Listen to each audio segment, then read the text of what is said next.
Satu Raja-Raja pasalnya yang ke-22. Ahab memerangi Ramot Gilead. Nabi Tuhan berhadapan dengan nabi-nabi palsu.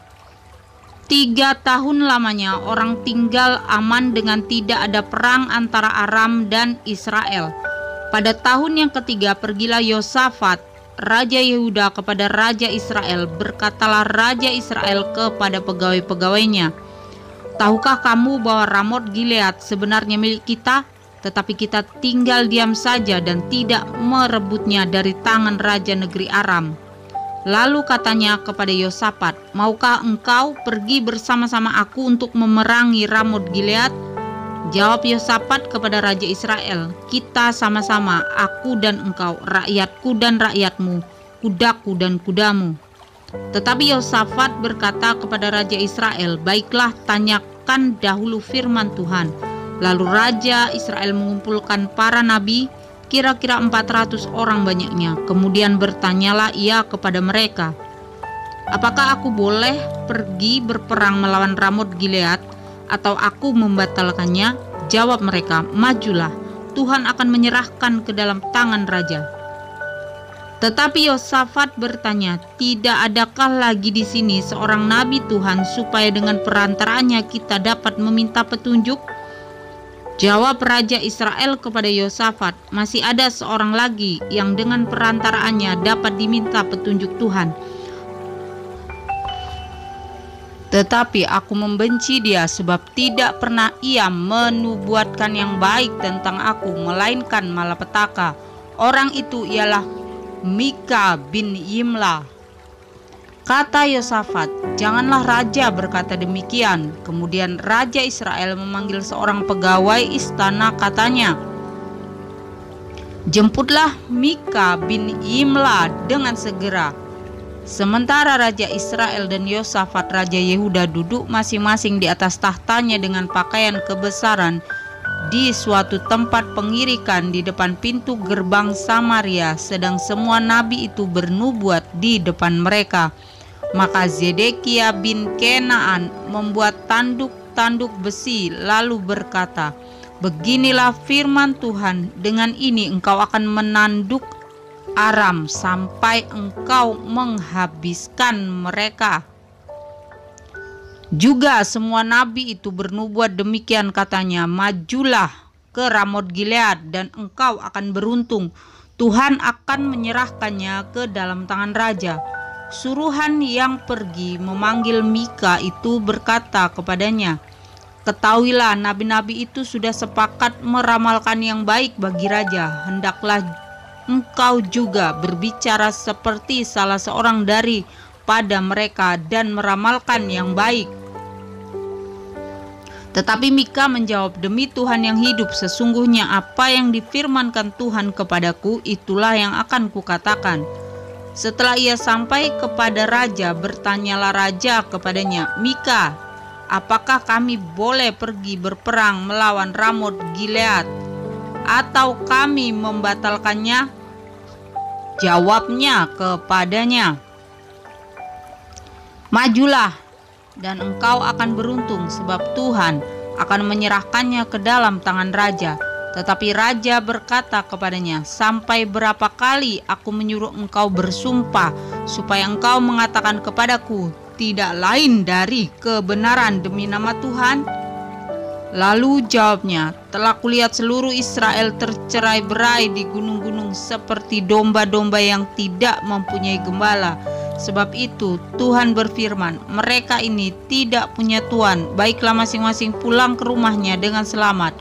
Kemudian Raja Israel berkata kepada Yosafat, bukankah telah kukatakan kepadamu, tidak pernah ia menubuatkan yang baik tentang aku, melainkan hanya malapetaka? Kata Mika, sebab itu dengarkanlah firman Tuhan, aku telah melihat Tuhan sedang duduk di atas tahtanya, dan segenap tentara sorga berdiri di dekatnya, di sebelah kanannya dan di sebelah kirinya. Dan Tuhan berfirman, siapakah yang akan membujuk Ahab untuk maju berperang supaya ia tewas di Ramot Gilead? Maka yang seorang berkata begini, yang lain berkata begitu. Kemudian tampillah suatu roh lalu berdiri di hadapan Tuhan. Ia berkata, "Aku ini akan membujuknya." Tuhan bertanya kepadanya, "Dengan apa?" Jawabnya, "Aku akan keluar dan menjadi roh dusta dalam mulut semua nabinya." Ia berfirman, "Biarlah engkau membujuknya dan engkau akan berhasil pula. Keluarlah dan perbuatlah demikian. Karena itu sesungguhnya Tuhan telah menaruh roh dusta ke dalam mulut semua nabimu ini, sebab Tuhan telah menetapkan untuk menimpakan malapetaka kepadamu." Sesudah itu tampillah Zedekia bin Kenaan, ditamparnyalah pipi Mika serta berkata, "Mana boleh roh Tuhan pindah daripadaku untuk berbicara kepadamu?" Tetapi Mika menjawab, "Sesungguhnya engkau akan melihatnya pada hari engkau lari dari satu kamar ke kamar yang lain untuk menyembunyikan diri." Berkatalah Raja Israel, "Tangkaplah Mika, bawa dia kembali kepada Amon, penguasa kota, dan kepada Yoas anak raja, dan katakan, beginilah titah raja, masukkan orang ini dalam penjara dan beri dia makan roti dan minum air serba sedikit sampai aku pulang dengan selamat." Tetapi jawab Mika, "Jika benar-benar engkau pulang dengan selamat, tentulah Tuhan tidak berfirman dengan perantaraanku." Lalu disambungnya, "Dengarlah, hai bangsa-bangsa sekalian." Sesudah itu majulah Raja Israel dengan Yosafat Raja Yehuda ke Ramot Gilead. Raja Israel berkata kepada Yosafat, "Aku akan menyamar dan masuk pertempuran, tetapi engkau pakailah pakaian kebesaranmu." Lalu menyamarlah Raja Israel, kemudian masuk ke pertempuran. Adapun Raja negeri Aram telah memberi perintah kepada para panglima pasukan keretanya, 32 orang banyaknya, demikian, "Janganlah kamu berperang melawan sembarang orang, melainkan melawan Raja Israel saja." Segera sesudah para panglima pasukan kereta itu melihat Yosafat, mereka berkata, "Itu pasti Raja Israel." Lalu majulah mereka untuk menyerang dia, tetapi Yosafat berteriak. Segera sesudah para panglima pasukan kereta itu melihat bahwa dia bukanlah Raja Israel, maka undurlah mereka daripadanya. Tetapi seseorang menarik panahnya dan menembak dengan sembarangan saja dan mengenai Raja Israel di antara sambungan baju zirahnya. Kemudian ia berkata kepada pengemudi keretanya, "Putar, bawa aku keluar dari pertempuran, sebab aku sudah luka." Tetapi pertempuran itu bertambah seru pada hari itu, dan raja tetap ditopang berdiri di dalam kereta berhadapan dengan orang Aram itu sampai ia mati pada waktu petang. Darahnya mengalir dari lukanya ke dalam palung kereta. Kira-kira pada waktu matahari terbenam, terdengarlah teriakan di sepanjang barisan tentara itu, masing-masing ke kotanya, masing-masing ke negerinya, "Raja sudah mati." Maka pulanglah mereka ke Samaria. Lalu mereka menguburkan raja di Samaria. Ketika kereta itu dicuci di tepi telaga Samaria, maka darah raja dijilat anjing, sedang perempuan-perempuan sundal mandi di tempat itu, sesuai dengan firman Tuhan yang telah diucapkannya. Selebihnya dari riwayat Ahab dan segala yang dilakukannya, serta istana gading dan segala kota yang didirikannya, bukankah semuanya itu tertulis dalam kitab sejarah raja-raja Israel? Demikianlah Ahab mendapat perhentian bersama-sama dengan nenek moyangnya, maka Ahazia anaknya menjadi raja menggantikan dia. Yosafat Raja Yehuda. Yosafat anak Asa menjadi raja atas Yehuda dalam tahun keempat zaman Ahab Raja Israel. Yosafat berumur 35 tahun pada waktu ia menjadi raja, dan 25 tahun lamanya ia memerintah di Yerusalem. Nama ibunya ialah Azuba anak Silhi. Ia hidup mengikuti jejak Asa ayahnya. Ia tidak menyimpang daripadanya dan melakukan apa yang benar di mata Tuhan. hanya bukit-bukit pengorbanan tidak dijauhkan.